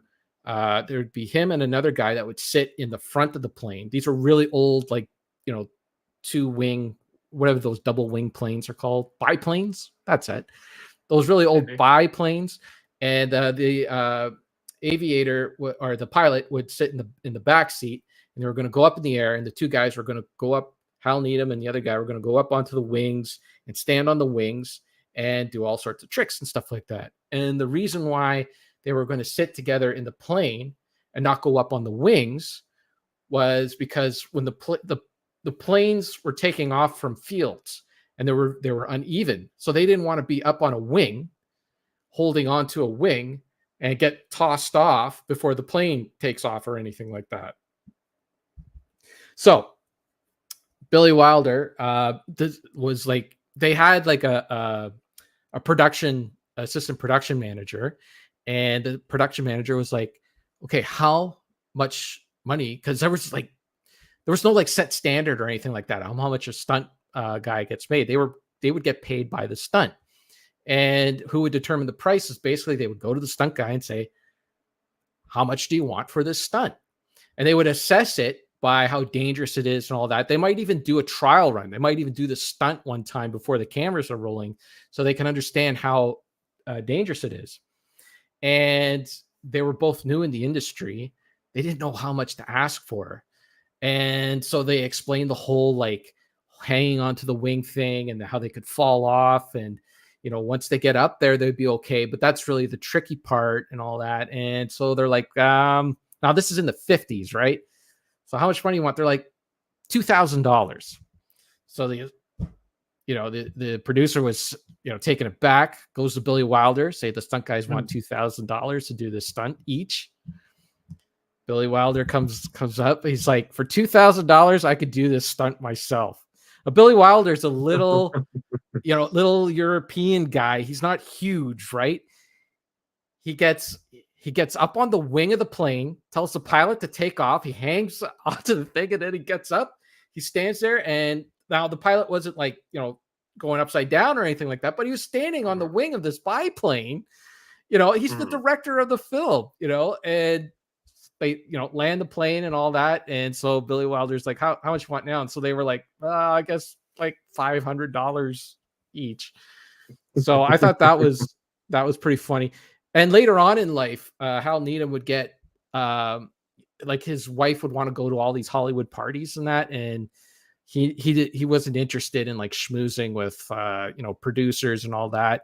And a lot of times he would go to these parties and he would find Billy Wilder, like off in a corner, just sitting by himself. So he would, because his wife would do the same thing, drag him to all these parties. So he became really good friends with Billy Wilder as they would trade stories and that. Another thing is there was a time where he almost died doing one stunt where it's like crazy how things get out of control really quick. He was supposed to do this fall from basically they were doing like an army film, and he was up in like one of the guard towers, and there was supposed to be an explosion behind him, and he would fall out of the tower as the explosion would go off behind him. Well, the way that they were going to set off this explosion is that they were going to burn this barrel of gasoline, basically, and then that was going to ignite the explosion, and he was going to fall off, and that was going to keep a flame going on top of the tower to get the effect that they wanted to do. Well, there was a problem with the camera. They had to wait for the camera they had to fix the camera, basically. It took them like 20 minutes to fix the camera. Finally, the camera is fixed, and they're ready to do the stunt. So they start rolling, and they go to ignite this can of or this barrel of fuel. But what happened was, while they were waiting for the camera to be repaired, the gas fumes filled up inside of the guard tower. It was like a covered guard tower. So this guard tower was full of fumes, and gasoline burns, but gas vapor explodes. So as soon as they went to go light it, the whole thing exploded behind him, and he couldn't see, like it blinded him. And a big thing that stunt guys have to do is they have to, when they're doing a fall, they got to see where they're falling. It's very important that they know where it is that they're falling, because they could miss the mat altogether. So of course, like the thing blinded him, and he knew he couldn't stay in that tower, because he was gonna burn to death if he didn't get out of there. So he just decided to do his fall, even though he couldn't see. So he missed the mat altogether, and it just happened that there was enough pine needles that were on the ground that kind of cushioned his blow. So he only he only knocked his breath, knocked the wind out of him. All sorts of tricks and stuff that he talks about. How there was one thing where, like, producers were always notoriously cheap. They would always try to they would try to cut budget. They couldn't cut the star's salary. They couldn't cut the director's salary. So what they would do is they would try to cheapen on the special effects, right? There was one story that he tells where they were shooting a movie in the Czech Republic, and they didn't hire. It was him and another guy that they brought over to the Czech. It was Czechoslovakia at the time, right? So they brought them over to Czechoslovakia, and it was him and another guy, and they said they were going to hire local Czechs to do the stunts, right? Stunt guys from Czechoslovakia. So he goes over there. He finds out that the stunt guys aren't really stunt guys. They're just athletes. Like they're fit. They're that, but they've never done stunts before. So one of the things that they had to do was they had to make this scene where like a bunch of trucks, army trucks, are coming onto a bridge, and then they were going to blow up the bridge. Well, Hal Needham's like, none of these guys are trained, and he's like, whenever you see like any sort of movie, like a Bullet or whatever, and you know that there is like a stunt guy driving, Steve McQueen's car, but he's like, any other car that you see moving in that scene, there's another stunt guy in there, because if anything goes wrong, the stunt guy knows how to get the fuck out of the way, or to stop the car or whatever, right? You can't just send anyone in there that's going to panic or whatever. So he's like, I can't have like 20 guys who don't know what they're doing on this bridge, and then we're going to blow up the bridge because they won't know how to get out of the car fast enough or whatever. So what they ended up doing was they ended up chaining all the cars together, and his one stunt guy would help him like basically push the cars while he dragged them until they got up to speed. And then he finally he's like driving, and it's a dirt road, right? And he's driving all these big army trucks, and they're all like, flipping and flopping all over the place until he finally got to the bridge, and they got the scene that they needed to get. But I just thought that was funny. They just chained all the cars together. But he was very inventive too. Like he created a lot of stuff that they still use in movies today. Back in his day, they would use these mats to fall on, like just foam mats and all that. He was the guy that brought over airbags. They started using airbags. So he was at an Olympic event, and he was watching the pole vaulters vault over the stick that they need to jump over, and they were landing into this airbag, and it was some German engineer that came up with these airbags, and they realized that he's like, Hal Needham's like, we should try that. We could probably do higher falls from airbags. So before the 70s, if you saw a fall from a movie, the most they would do is 40 feet. That was like the highest that they would go. But once they started bringing in the airbags, that's where you could start doing the big falls, like at the end of Die Hard or whatever. Spoiler alert for Die Hard. There's a big fall at the end. They could start Lethal Weapon. You clearly see the airbag in that one. Right. So they could start doing higher and higher falls, and they realized that when the stunt guy would land into the airbag would always compress at the same amount of air. No matter how high they fell, they could keep going higher and higher. When they'd land, it always compressed, so the stunt guy would never fall onto the ground. He would always be protected. But the key is that it was the impact, how hard you would land into the airbag. That was the tricky part. And the stunt guy had to fall into the bag. He had to know how to fall in a way that you fall safely into the bag. So basically, if they wanted to do a higher fall, they just kept making the bags bigger and bigger and bigger, to the point where he did a fall in Hooper where he had the stunt guy fall out of a helicopter, which was never done before. And now you see it in First Blood. The guy falling out of the helicopter fell into an airbag, brought over by Hal Needham. So he was very, influential in how movies are made.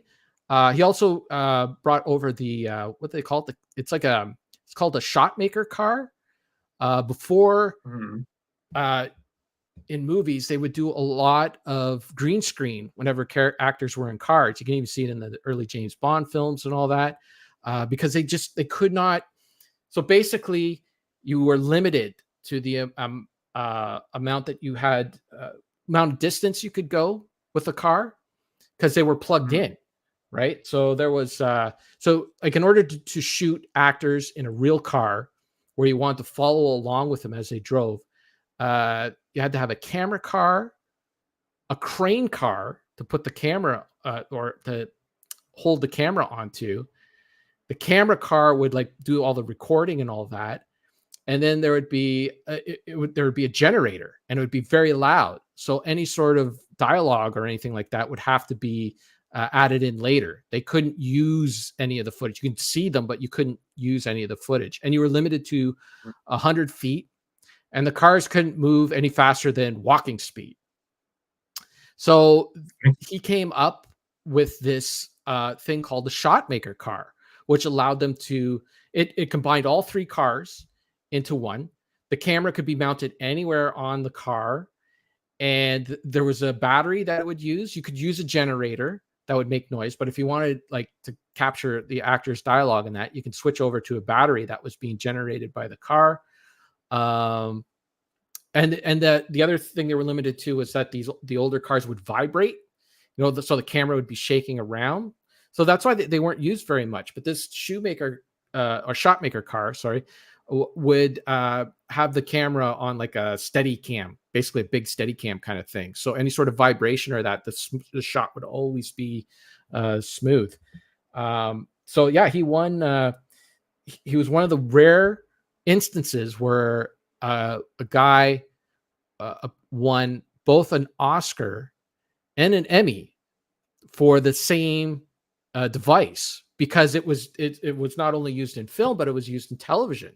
It expanded everything in television in the 70s. You had a lot more car shows and all that stuff. Dukes of Hazzard, everything, because of the Shotmaker car. So there you go. Very fascinating read. I can't remember the title of the book, but it's Hal Needham's biography. Recommend you check it out. It was good stuff. So that's what I needed to talk about instead of After Earth. Oh, because it's you all had to fresh say in all my- that instead of saying, "Oh, this sucked." Well, I didn't want to forget everything, because I know I made notes, and even now my notes are kind of sketch. Like I can't remember too much what was in here. Yeah, but I got it all. I got it all in there.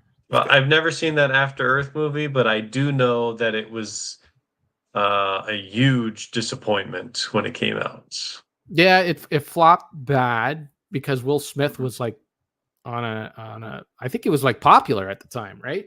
This was way before he slapped remember Chris an Rock in the interview with face. him where he said this was the first film that he had ever done that didn't debut at like number one. Because like all of his Independence Day, Men in Black, like everything was a big summer blockbuster hit. Yeah, Sarah didn't even finish watching it. She was like, I can't do it. It's so boring. His son is. Are we going to talk about After Earth? I guess we're going to do it. Well, I've never seen it, but boy, I am not a fan of Will Smith's kid. Yeah, his Who kid he is just in kind of it. like forced into the spotlight. So It's so weird because he puts in like this detail into the movie where he's like, okay, what? Because the movie takes place in the, I don't want to say near future. It's enough of the future, but basically, human beings have been communicating with each other enough that accents kind of blend together. So I remember hearing something about that. right. Yes, So a lot of funny the accents. acting got shit on because because the actors' dialect would change, but that was done intentionally because they were from like the southern states, so like they would have a southern accent for some things, but then like they would also have like a Jamaican Creole accent, and I don't know, it was a mixture of several different accents that they would do it, and it was done intentionally as a detail to establish that these this is taking place in the future. And I always find it fascinating that like when they put that kind of detail in a film and go out of their way, to like, let's not just make the like, because if they put in normal dialogue, it'd be just like, oh, this is normal dialogue movie thing. Nobody would think anything of it. No, we're going to do this. And then to proceed to make the movie itself not make any sense. Like the story doesn't make any sense. There's stuff that happens in the movie that you're like, can I say one little thing? Like one little thing about the movie? Okay, sure. so this is in the future.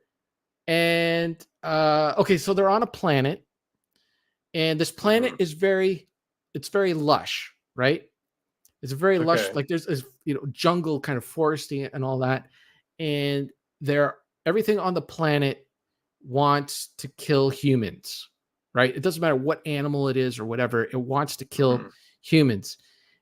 And so you have to be aware of that and keep moving and all that. But also the planet at night gets very cold to the point where everything freezes. And if you don't find a warm spot to stay in, you are going to freeze to death.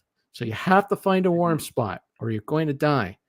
And I'm like, how is this planet so lush?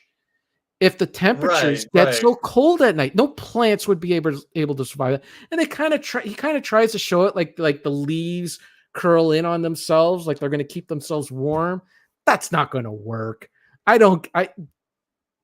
just doesn't make any sense. It doesn't make sense. Enough science fiction mumbo jumbo, you could play it off. It's like it is a bit more fantasy. And then where are all the animals? Like, how are the animals finding hot spots? Are they all hiding in because they're safe in the hot spot? So how are the animals surviving? None of it makes any sense. It doesn't make so. Like, that's what I mean. Like, they put that kind of detail into it, but then also slag off on the stuff that, like, I don't know. All right, you got the after Earth out of me. Okay. I'm still gonna watch the next movie, whatever the heck it is. I don't even know what it is. What is the next one after this? Let's see. Let's go. Release date. So it's After Earth. Oh, the next one's The Visit. That's supposed to be good. I think I've heard good things about The Visit. I have heard about that one. Unfortunately, I do know the ending to that. Okay, well, don't tell me. So I did, and some of you astute Shyamalan fans will note that I did skip The Last Airbender, even though it is written and directed by him. But I have no idea what that franchise is, and really have no desire to learn it. And I've heard that it is really bad. I heard it's a bad film, so I just want the science fiction weirdness stuff. Okay. Yeah. That's it. I'm done. You tapped me right out. All right. Good. Well, hopefully, I'm going to start. I'm back into movies again, so I'll have a little bit more ammunition once I get through the Leprechaun journey. I might skip the last one because there's 6 with Warwick Davis, and then there's like a reboot one, which I'm not really interested in. Of course. Another vintage Fandango, says Sauce Long. Yeah, we're creeping on the 2 hours, but it's been 3 weeks. We had a lot to talk about, I guess.